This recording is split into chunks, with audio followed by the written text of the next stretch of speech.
حضرت حاتم اصم علیہ الرحمہ سے کسی نے دریافت کیا کہ آپ نماز کس طرح پڑھتے ہیں؟ آپ نے فرمایا کہ جب نماز کا وقت آتا ہے تو میں ظاہر کا وضو کرتا ہوں اور باطن کا وضو بھی کرتا ہوں، اور وہ میرا وضو اس طرح ہوتا ہے کہ ظاہری وضو پانی سے کرتا ہوں اور باطنی وضو توبہ سے کرتا ہوں،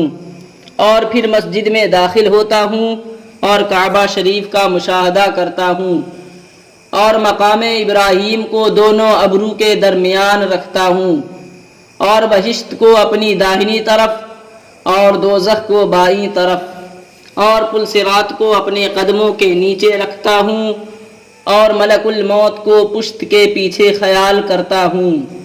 اور دل کو خدا کی طرف متوجہ کرتا ہوں بلکہ اس کو سونپ دیتا ہوں۔ اس وقت بڑی تعظیم کے ساتھ تکبیر کہتا ہوں اور بڑی حرمت کے ساتھ قیام کرتا ہوں، اور بڑی ہیبت و شوکت کے ساتھ قرات کرتا ہوں، اور بڑی عاجزی کے ساتھ رکوع کرتا ہوں، اور نہایت عاجزی کے ساتھ سجدہ بجا لاتا ہوں، اور بہت ہی حلم و بردباری کے ساتھ قعدے میں بیٹھتا ہوں، اور نہایت شکر گزاری کے ساتھ سلام پھیرتا ہوں۔ میں اس طرح نماز پڑھتا ہوں۔ سبق: اللہ والوں کی نماز واقعی نماز ہوتی ہے، اور ایک ہماری نماز ہے